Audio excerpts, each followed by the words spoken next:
Fuera de mi camino, lárgate y no vuelvas jamás. Esas fueron las palabras exactas que mi padre me gritó la noche en que me expulsaron de la casa por abandonar la residencia de cirugía. No sospechaba que mi patrimonio personal ya superaba los 32 millones de pesos gracias a los desarrollos tecnológicos que mantenía en secreto. Me llamo Sofía, tengo 32 años, soy cirujana y programadora en la Ciudad de México. La mansión de las Lomas siempre olía a madera envejecida y a un frío desinfectante que impregnaba cada rincón. Era un espacio imponente y severo, construido a imagen y semejanza de los hombres que lo habitaban. Mi padre, el doctor Rodrigo Villalobos, jefe de cirugía general, defendía una jerarquía rígida donde el afecto jamás se entregaba sin condición. Las cenas familiares empezaban puntualmente a las 8 en punto. Mi hermano Mateo, el hijo dorado, ocupaba el asiento preferencial a la derecha de mi padre. Yo me sentaba a su izquierda, mientras mi madre, Elena, permanecía al extremo, como un testigo silencioso y distante. Las paredes estaban cubiertas por retratos al óleo de antepasados con bisturíes. Mateo, cuéntanos la reparación del aneurisma, ordenó mi padre, cortando su carne con fría precisión quirúrgica. Un corte limpio, papá, respondió Mateo con total seguridad. Excelente, asintió mi padre antes de mirarme de reojo. Sofía, ¿cómo estuvo tu turno en el hospital? 36 horas continuas de pie, 3 apendicectomías impecables y suturas perfectas. Jamás mencioné mi otra vida, la que empezaba cuando las luces del hospital se atenuaban y me deslizaba discretamente hacia el cuarto de servidores. Mientras Mateo repasaba los tomos de anatomía clásica, yo le enseñaba a una máquina avanzada a comprenderla por sí misma. Mi socio Oscar y yo habíamos bautizado a nuestra creación como Centinela, una inteligencia artificial capaz de predecir complicaciones operatorias con precisión absoluta. Para mi padre, la tecnología moderna era una herramienta insignificante, reservada para burócratas sin talento real. Según su estricto criterio, los verdaderos médicos abrían carne viva y cargaban el peso de la sangre en las manos. Todo lo demás era simple burocracia que ensuciaba la profesión. Así inicié una doble vida extremadamente compleja. Durante el día interpretaba a la residente perfecta en el quirófano, por la noche diseñaba una revolución digital desde la sombra. En los escasos momentos de descanso, observaba a mi madre mirando el piano de cola que jamás tocaba. Ella había sido una talentosa concertista antes de casarse con la dinastía médica de la familia. Una noche la encontré acariciando las teclas con extrema suavidad en completo silencio. ¿Extrañas tocarlo?, le pregunté con genuina curiosidad. Ella se sobresaltó, retiró las manos y respondió con fría distancia. No digas tonterías, tu padre necesita una esposa devota, no una música. En ese instante comprendí que mi madre no era simplemente una mujer sumisa, sino una advertencia viviente. Había cambiado su propia voz por una falsa seguridad y, en el fondo, me sentía atrapada intentando escapar. En los siguientes 40 minutos escuché cosas que cambiaron mi perspectiva para siempre. Y lo que decidí hacer después terminaría rompiendo definitivamente a mi familia. Esa misma noche, mientras la casa guardaba un silencio absoluto, escuché pasos apresurados sobre el parquet del pasillo.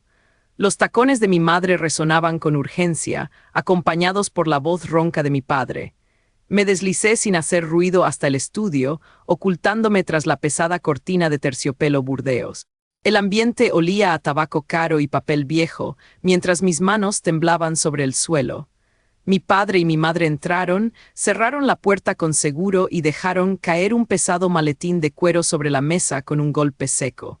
Pero eso no fue lo peor. Yo sabía que aquel maletín contenía documentos que podrían destruir todo lo que mi familia había construido. ¿Debería entregarlos a la autoridad o guardarlos para proteger mi futuro? La pregunta se debatía entre la lealtad a mi sangre y la necesidad de sobrevivir en un mundo que yo misma había creado. Sin vacilar, regresé al centro de la casa, con la cabeza llena de códigos y el corazón golpeando como un martillo. El maletín de cuero negro reposaba sobre la mesa de caoba como si guardara el peso exacto de todas las falsedades que mi padre, el doctor Harold Whitfield, había tejido durante décadas en la Ciudad de México. Mis manos, todavía impregnadas del aroma metálico del quirófano y de los diminutos fragmentos de una craneotomía complicada, apenas se agitaban mientras la cortina de terciopelo burdeos sumía la habitación en penumbras. Elena, mi madre, regulaba la atmósfera familiar como un termostato. Cuando estaba templada, todos respirábamos con cautela, pero en ese instante su mirada se había vuelto vidriosa y se clavaba en el suelo. Mateo, mi hermano, cruzaba los brazos con esa superioridad heredada que siempre me provocaba náuseas. Yo tenía 32 años, dividía mis jornadas entre la gélida tensión de los hospitales públicos y las largas noches de programación al lado de mi socio Oscar, con quien en secreto habíamos creado una inteligencia artificial médica capaz de revolucionar el diagnóstico temprano. Pero eso no fue lo peor. Yo sabía perfectamente que aquel maletín ocultaba escrituras notariales sobre propiedades que jamás debieron tocarse, y las llamadas que había interceptado en el banco la semana pasada ya me mostraban una pista clara del desfalco. ¿Crees que una familia que trafica con el prestigio médico puede respetar el patrimonio de sus propios hijos? La pregunta flotaba en el aire pesado de la sala, donde el único sonido era el tic-tac constante de un reloj antiguo. Las piezas empezaban a encajar, hasta que recordé cuántas veces mi madre me había exigido firmar papeles en blanco bajo la excusa de trámites fiscales rutinarios. Y esa es la parte que todavía no me perdono por haber ignorado por tanto confort. Una madre que justifica el abuso de poder basándose en el apellido familiar ya decidió hace mucho de qué lado está. ¿Crees que una traición así se puede perdonar con los años? Mi padre carraspeó, ajustándose el impecable saco antes de abrir el pestillo metálico con un chasquido seco.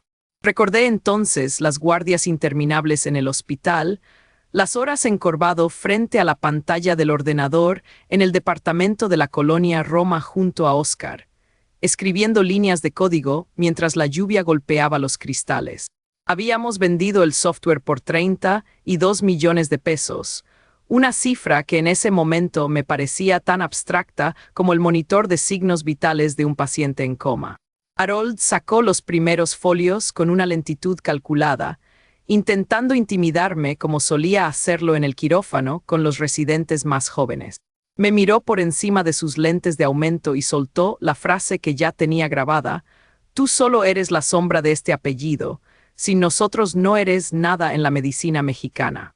En ese instante, cuando esperé que mi madre interviniera para calmar las aguas como siempre lo hacía, ella simplemente desvió la vista hacia la ventana.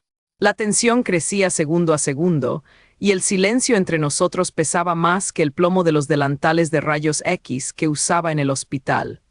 No bajé la mirada, mantuve la postura firme que adquirí al aprender a suturar tejido vivo con un pulso exacto. Mateo intentó sonreír con sorna, apoyando las manos en el respaldo de la silla de cuero, esperando que yo me derrumbara como en la adolescencia. Pero la cirujana y la programadora que habitaban en mí ya habían tomado una decisión irrevocable la noche anterior, cuando el correo de confirmación de la venta de la inteligencia artificial llegó a mi bandeja de entrada. Y aún faltaba un detalle que mi padre no había tomado en cuenta en sus cálculos notariales.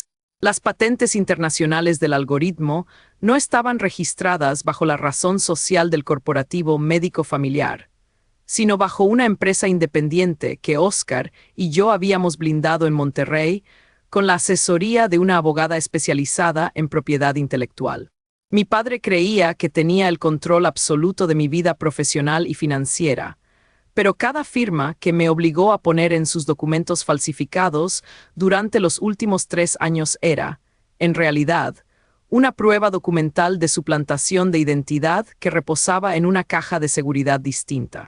El teléfono dentro del bolsillo de mi bata comenzó a vibrar con un mensaje breve de Oscar preguntando si todo marchaba bien en la confrontación familiar. Ignoré la pantalla y dejé que el zumbido se apagara lentamente contra mi cadera, mientras el rostro de Harold empezaba a palidecer al notar que yo no temblaba como él esperaba. Una hija que ha sostenido un cerebro humano entre las yemas de los dedos durante 14 horas seguidas, No le teme a la furia vacía de un hombre acostumbrado a comprar voluntades con limosnas y apellidos rimbombantes. Pero verdaderamente la tormenta apenas comenzaba a desatarse dentro de esa casa señorial de las Lomas, donde cada rincón olía a madera barnizada y a privilegios inmerecidos. Mi padre arrojó los papeles sobre la mesa, exigiendo una firma inmediata para transferir el control absoluto de mis cuentas personales a un fideicomiso bajo su dominio y el de mi hermano. ¿Firmarías para mantener la paz familiar o romperías el documento en su propia cara sin mirar atrás? Tomé aire lentamente, sintiendo el frío metal de las llaves de mi carro en la mano derecha, sabiendo que al cruzar esa puerta ya no habría vuelta atrás para ninguno de nosotros. Salí de la mansión, sintiendo el aire helado de la madrugada golpear mi rostro en las lomas, mientras los tacones resonaban contra el pavimento y me encaminaba hacia las sombras del jardín trasero. La pantalla de mi laptop era la única luz en la oscuridad total, reflejando el cansancio que pesaba en mis ojos mientras revisaba los servidores en la nube. Mi cuenta bancaria mostraba ceros, bloqueada por órdenes directas de Harold, quien había congelado mis fondos y cancelado cada una de mis tarjetas para dejarme totalmente vulnerable. Pero él desconocía lo que se cocinaba en los servidores seguros de nuestra empresa de tecnología. Los fondos de la adquisición, 32 millones de pesos, estaban retenidos en un fideicomiso, esperando solo mi autorización final para liberarse. No era dinero cualquiera, era palanca, poder absoluto y un arma legal lista para usarse. Escribí el código de autorización con una calma absoluta y la transferencia se completó en segundos. Inmediatamente comencé a buscar una vivienda, alejándome de los hoteles tradicionales y de las zonas grises de la Ciudad de México. Siempre había soñado con vivir frente al mar, en un refugio seguro lejos de las exigencias asfixiantes de mi familia. Encontré una propiedad imponente en una zona residencial exclusiva de la costa de Guadalajara, una estructura moderna de concreto y cristal con vista directa al horizonte, fría, indestructible y perfectamente aislada del ruido exterior. Llamé a la agencia inmobiliaria en plena madrugada, sabiendo que una oferta de esa magnitud siempre obtenía respuesta inmediata sin importar la hora. Les indiqué que quería comprar al contado sin siquiera agendar una visita previa. La agente del otro lado tartamudeó incrédula ante la rapidez de la transacción, preguntándome si estaba segura de decidir sin ver el lugar en persona. Le respondí con voz firme que ya había visto suficiente y le ordené que enviara los papeles notariales para firmarlos esa misma mañana. Cerré la computadora con un movimiento seco, sintiendo que la tormenta exterior finalmente se calmaba y dejaba paso a un silencio pesado pero liberador. No busqué refugio en un hotel lujoso ni llamé a conocidos para pedir ayuda. Fui directamente al único lugar que en ese momento me ofrecía una sensación genuina de seguridad. El pequeño cuarto de servidores de nuestra oficina en la colonia Roma, un espacio cerrado y sin ventanas que vibraba constantemente con el zumbido de los ventiladores de enfriamiento. Me acomodé en un sillón, con el abrigo húmedo aún sobre mis hombros, y me quedé dormida escuchando el sonido mecánico de las máquinas, que para mí se había convertido en la melodía exacta de la libertad recuperada. A la mañana siguiente tomé el primer vuelo a Jalisco sin avisar a nadie. La propiedad en persona era aún más imponente, un bloque macizo de concreto y cristal que se alzaba frente al paisaje marino con una elegancia sobria y distante. De pie en la sala vacía, con el sonido del mar resonando desde abajo, no sentí euforia ni un triunfo vacío, sino una profunda y gélida sensación de protección. Nadie volvería a manipularme en esa vida, ni nadie intentaría dictarme quién debía ser o qué camino debía seguir. Contraté seguridad privada, instalé cámaras en todo el perímetro y compré un auto blanco del año, un vehículo moderno que mi madre habría considerado vulgar por su ostentación, y comencé a conducirlo a alta velocidad por la carretera con la ventana abierta. ¿Crees que alejarse de la familia que te traicionó es un acto de cobardía o la única salida posible para conservar la cordura? ¿Preferirías perdonar y seguir atrapada o cortar todo vínculo y vivir en silencio? La pregunta quedó flotando mientras aceleraba y la carretera parecía absorberla. Por primera vez, las opiniones ajenas dejaron de importarme por completo, mientras construía un refugio infranqueable hecho no solo de concreto y acero, sino de absoluto silencio y distancia. Durante 3 semanas exactas ese aislamiento se mantuvo intacto y perfecto. Me despertaba cuando quería, comía sin rendir cuentas a nadie y operaba como un fantasma en mi propia realidad, disfrutando de una paz que jamás había conocido. Hasta que la noticia se filtró a los medios especializados en tecnología y finanzas.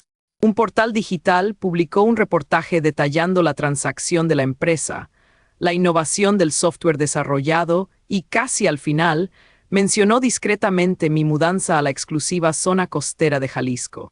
La información se esparció a velocidad asombrosa entre círculos empresariales y familiares, llegando incluso a los rincones más inesperados de mi antiguo hogar.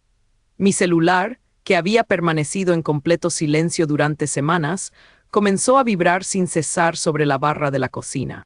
Primos con los que no hablaba desde hace una década y antiguos conocidos que solían ignorarme empezaron a escribir de la nada.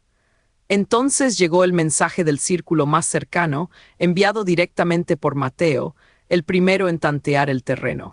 No incluyó saludo formal ni felicitación por el éxito, solo una captura de pantalla del artículo y una pregunta directa y cínica: ¿esto es real? No había genuina preocupación fraternal ni afecto familiar recuperado con el tiempo. Era un cálculo frío y mezquino, evaluando la enorme brecha patrimonial que ahora existía entre una médica residente y la fundadora de una empresa tecnológica millonaria. Y esas matemáticas lo estaban enfermando por dentro. Decidí no responderle ni darle el beneficio de una explicación. Minutos después, mi teléfono volvió a sonar con una llamada entrante de Elena.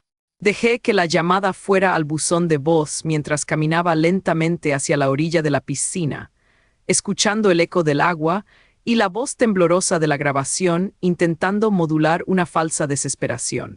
Sofía, decía su voz entrecortada por una evidente actuación ensayada para manipularme, tu padre está completamente desmoronado al ver. Miré fijamente a Mateo, cuyo asentimiento mecánico intentaba respaldar las palabras de su padre, y después dirigí la mirada a mi madre, cuyos ojos permanecían clavados en la inmensidad del mar. Contemplé a mi padre, rebosante de orgullo por una máquina que él creía confirmaba su propia brillantez, sin percatarse de que estaba alabando la misma mente que había tratado de expulsar del círculo familiar. Es curioso, comentó mientras tomaba un sorbo de vino con total tranquilidad, siempre te dije que la tecnología ocupaba un papel secundario, pero este programa casi parece pensar como un cirujano maestro. Dejé mi copa sobre la mesa de la terraza. El sonido seco del cristal al chocar contra la piedra resonó en el silencio del atardecer. Me alegra mucho que te guste, papá, respondí con voz pausada y la mirada firme. La interfaz fue precisamente la parte más complicada de diseñar. Se quedó mudo a mitad del bocado. ¿Qué dijiste?, preguntó, frunciendo el ceño y con la duda instalada en los ojos. Centinela, pronuncié marcando cada sílaba. Esa es mi empresa, papá, mi propio código, mi patente registrada. Firmé el acuerdo de licencia con el consejo directivo del hospital ayer por la mañana. No estás implementando un sistema nuevo, me estás implementando a mí. El silencio posterior fue absoluto y pesado. Observé cómo la comprensión lo golpeaba en oleadas, la confusión primero y luego la cruda certeza de que ya no era el dueño de su dominio.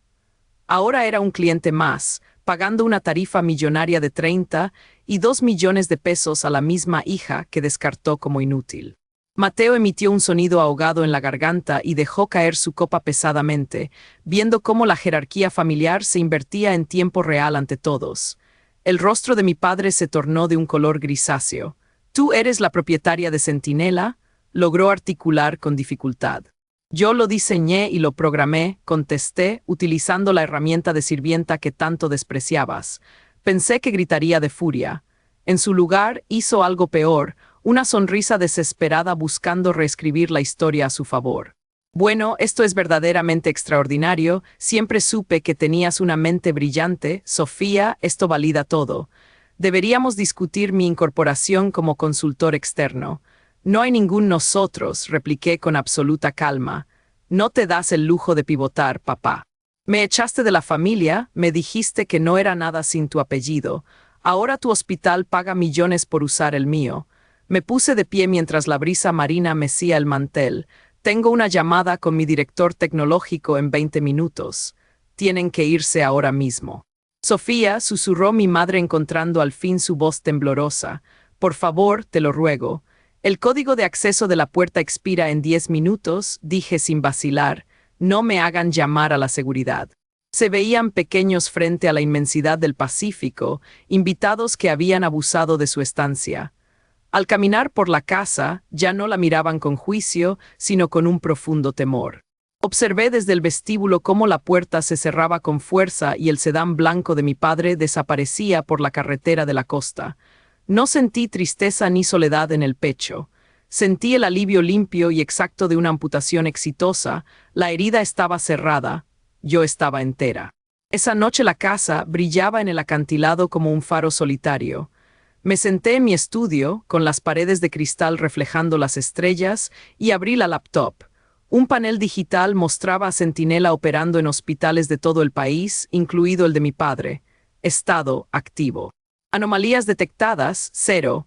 Vidas protegidas, 142.